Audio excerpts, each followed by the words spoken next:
nawa ay patuloy-tuloy na walang sugar, hangin, amen, at tuloy-tuloy na kayapaan at kayayusan dito sa ating bansang Pilipinas. Amen? Yan. Ang ating pong ebanghelyo ngayon ay tungkol sa paghahasi. Amen? Ano ba ang hasi? Ang butil, ang binhi.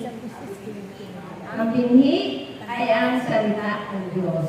Amen? At ang lupang hahasikan ay ang ating puso. Amen? At sino ba ang maghahasik? Diyos, ating Panginoon Diyos. Amen? Yan. Tungkol sa butil, sa binhi. Amen? Ang binhi na ang salita ng Diyos. Amen? At ang maghahasik na ay ang ating Panginoon Jesucristo. Amen? Amen. Amen. Bawat isang salita ng Diyos o pula at butil ay naghahatid ng pag-asa, lalo na sa panahon may pagkabalisa. Amen. Amen? Lalo-lalo na ngayon sa panahon ngayon, may pagkabalisa, may kaguluhan, may kahirapan, at maraming mga sakuna at mga kalabidad na nangyayari ngayong panahon. Kaya naman, napaka-mahalaga na tayo ay makapakinig ng salita ng Diyos. Amen? Na siyang makakapagpanatag sa ating isipan, sa ating kalooban, at magpapatatag sa ating pananampalataya. Amen ba? Amen. Amen! Para pa natin ang ating Panginoon. Sabi nga, sa gospel ngayon, na hinahamon tayo kung paano payayabungin at palalaguin sa ating puso ang salita ng Diyos. Amen? Sabi nga ng ating Panginoon dito sa ating pagbasa, may butil na inihasik. Ang una ay nakahasik sa daan at nang dumating ang ibon ay tinuha. Na ibig sabihin, nakinig ang salita ng Diyos, pero hindi naunawaan. Bakit? Kasi habang nagpapahaya, hindi nakikinig.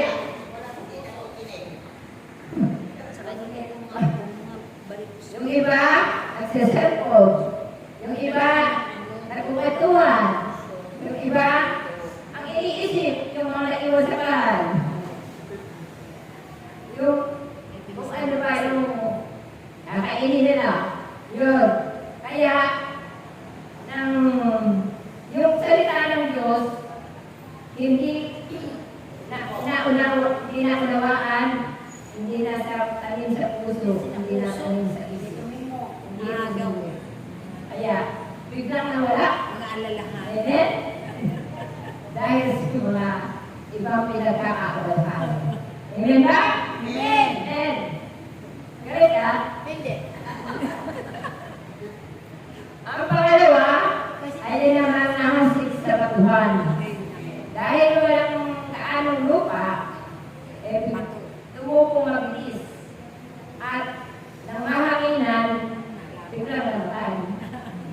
Nakapay na. Ibig sabihin nun, nakinig ng salita, pero hindi nagaling sa puso at isip. Amen? Na walang, ibig sabihin, nagkaroon ng mga pagsubok, no? Dahil mabato ang buhay. Magulo. Maraming pinig. Maraming problema. Yun. Dahil sa problema, nang hapon siya nakikinig, masaya siya. Masaya niyang tinanggap ang salita ng Diyos. Pero, yun na nga, nang dumating ang pagsubok, nawala sa puso. Alright? Hindi ka tumimo, hindi ka tumuko, sabihin, daw-daw lang. Nadaig siya. Na ano lang, parang hindi nagugat, kaya hindi tumubo. Amen? At yung pangatlo, nakasik sa dawagan. Yan. Dahil sabi silang lumaki nung nabubutin at ng mga damo, ay nasiksik siya. Kaya siya ay hindi masyadong makakilos. Amen. Hindi siya napansot dahil maraming nasumisiksik. Na ibig sabihin nun, marami tayong napagkakaabalahan. No? Maraming naabala sa kayamanan dito sa mundo. Amen? Maraming naabalahan sa pagpayaman, sa kanilang mga trabaho, pagpapalagot para sa kanilang kayagan, para sa kanilang kapangyarihan, at marami talagang napagkakaabalahan. Kaya, ang salita ng Diyos ay nawala sa puso. Amen? Nawala. Yan. Yung pang-apat, yan, natanim sa matabang lupa, sa mabuting lupa. Amen? Amen. Na ang kanyang napakinggan ay kanyang inunawa. Amen? At kanyang sinapuso. Itinanim sa isip. Itingakan sa kanyang puso. Kaya naman ito ay tumubo ng 100, 60 at 30. Amen? Na ibig sabihin, talagang sa pakikinig niya, talagang inuunawa niya, pinakikinggan niyang mabuti, at higit sa lahat ay talagang itinanim niya, iniingatan, at higit sa lahat ay kanyang sinabuhay. Amen? Palakpakan natin ang ating Panginoon.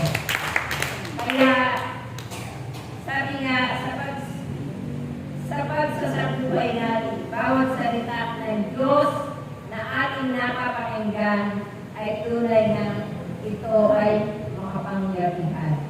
Amen? Ang lahat ng ating mga pinagkakaabalahan, ang ating lahat ng ipinakatakot, ang lahat ng ating mga kaguluhan na nangyayari, lalong-lalo na po sa panahon ngayon, ang kaguluhan dito, lalong-lalo na sa ating bansa, ay tunay na ang lahat ng ito ay ipinaubaya natin sa Diyos. Kasi alam natin na wala tayong magagawa. At tanging ang Diyos lamang ang tanging nakakaalam ng katotohanan. Amen? Wala tayong karapatan na humusga o humatoy kanino man. Sapagkat tanging siya lamang. Hindi natin alam kung sino talaga ang totoo. Kung sino talaga ang nagsasabi ng totoo. Kung sino talaga ang naglilingkod ng tapat. At kung sino talaga ang dedicated sa kanyang trabaho, sa kanyang tungkulin, na paglingkuran, higit sa lahat ang Diyos at sa ating kapwa. Amen? Palakpakan natin ang ating Panginoon.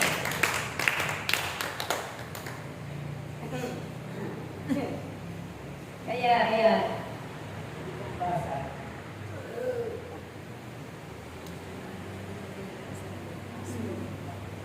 Ayan. Sa mga pagsubok, ating mapagtatagumpayan sa pamamagitan ng salita ng Diyos na mayroong katanging-tanging kapangyarihan. Ano yun? Ito ay ang pag-ibig ng Diyos. Amen?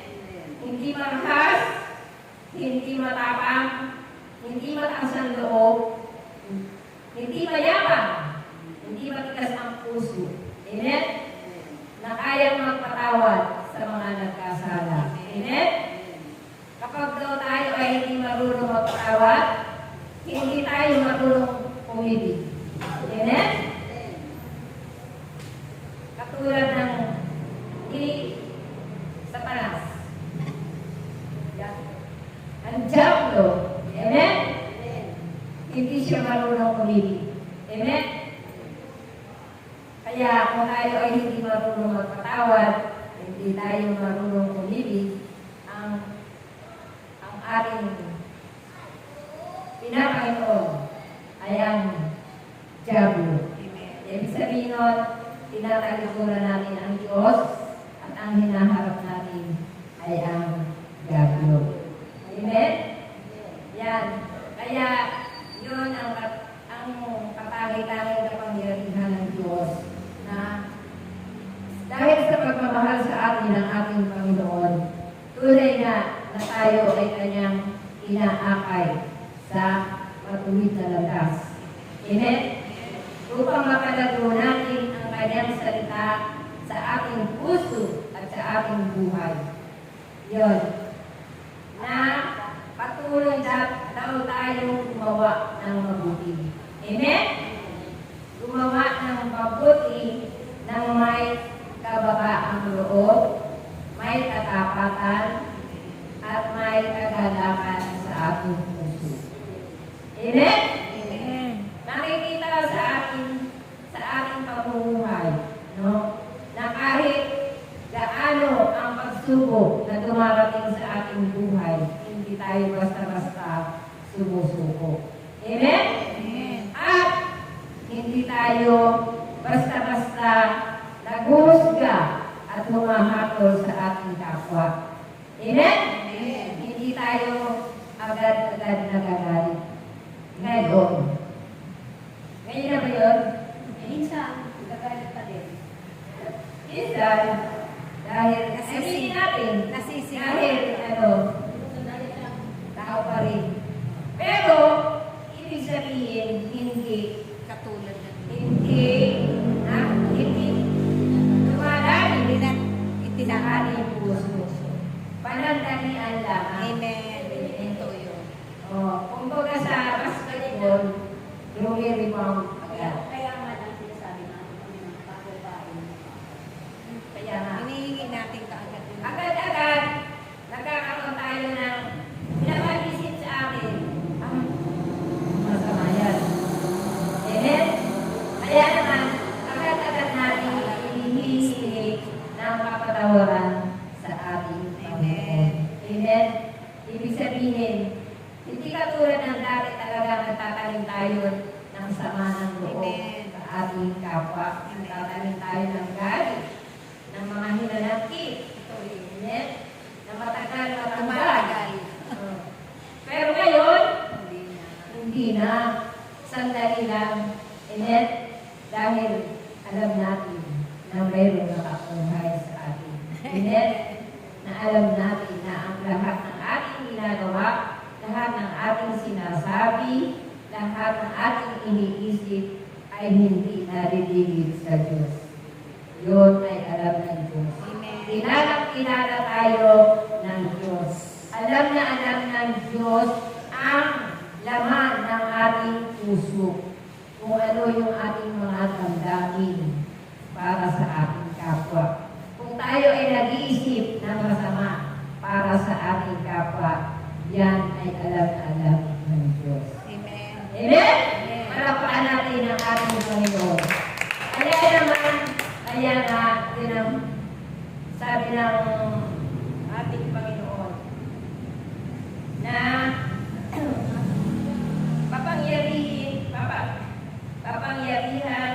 kapangyarihan ng Diyos na ay pag-asa sa kabila ng mga pagsubok. Amen? Yan. Ang kanyang salita ay ang ating pag-asa sa lahat Kanina ng ating minisig pa. pagsubok. Hindi ko alam yun.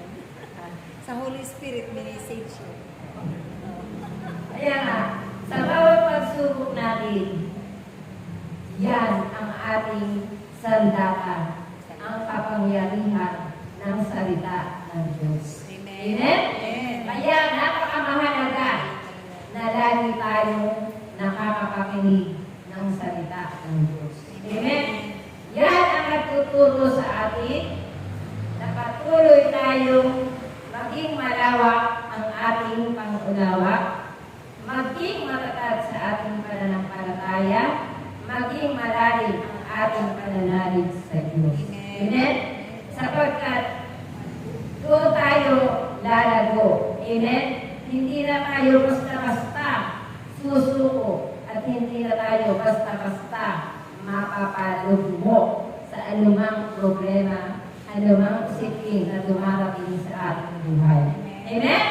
Kaya napakamahalaga na ang salita ng Diyos ay lagi nating uunawain, tatanim sa ating puso, lagi nating iingatan sa ating isip, at higit sa lahat, ito ay ating isasabuhay. Amen? Amen ba? Amen! Hallelujah! Hallelujah! Hallelujah! Hallelujah! Hallelujah!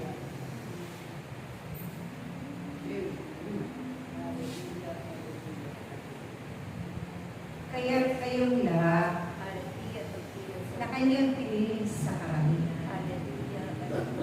Hindi lamang itatalaga ninyo at susundin ang kanyang kalooban at ang inyong mga buhay, kundi ito ay ipakita ninyo sa inyong mga paggawa. At kayo nga ay tunay sa kanyang mga sundalo at mandirigma sa pamamagitan ng pagbabahagi nyo ng kabutihan ng Diyos at pagpapatutuo na may katotohanan at kalapatan na ito ay nagmula sa kailaturan ng inyong Kristo at lagi ninyong ipapakilala ang kanyang banal na pangalan saan mang kayong dakudalhin ng Diyos at itakda upang ipahayag ang katotohanan. Tulay nga po mga kapatid, yan. Lahat ng ating ang pagkakakilala natin sa ating Panginoon ay dapat natin ibahagi sa ating kapwa. Amen? Para na sino man ang nanghihina, na sino man ang nakakalimot na manalangin, magpatuloy sa paglilingkod sa Diyos, ay tunay na makakabahagi sila at sila'y magsisilbi sa katotohanan. Katulad natin noon, na tayo nagtutulog-tulog, hindi ng pagkatulog. Minsan, natatalisod pa. Amen. Kahit na tayo ay nandito na, hindi pa rin talaga maiiwasan yun na tayo ay magkaroon ng pagsubok. Amen? Sabi nga habang may buhay, may pagsubok. Habang may buhay, may pagsubok. Habang buhay, may pagsubok. May Amen. problema. Kapag ang tao ay wala ng problema, nato na sa Holy Cross, nakapauna tayo. Ang 6 feet.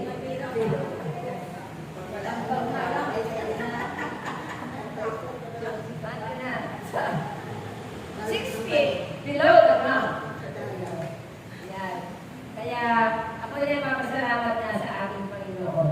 Dahil na kami, Sabado ng umaga, ay na kami ng posisyon ng Mama Mary. Tapos nagbababa kami at nag-aakyat ng Mama Mary. At meron kami Bible sharing. At palagi, ako ay tinuturo nila kung nagbabasa kami ng gospel. O, sige, pagpatuloy mo na ang reflection. Kaya, yun, sa pinahayo kami, lagi ko namang tinapanalangin kay Lord kasi wala akong magagawa kung hindi na ako sasamahan, kung hindi na kayo sasamahan. Kaya yun, salamat sa Diyos at ako ay kanya namang pinagabayan. Amen. At alay nga na nagpapasalamat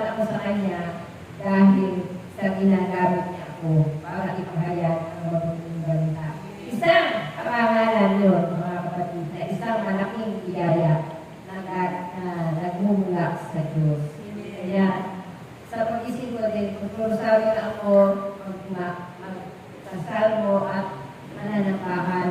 At ang lagi ko panalangin sa Kanya na tulungan niya sa akin na paano ako gagawa ng mabuti, ng may kabuluhan, ng may pag-ibig, ng may kababaang loob. At pinapaisip naman niya sa akin. Salamat po, Lord. At tinutulungan mo na ako at pinaisip mo na sa akin kung paano ako gagawa ng mabuti, ng may kababaang loob.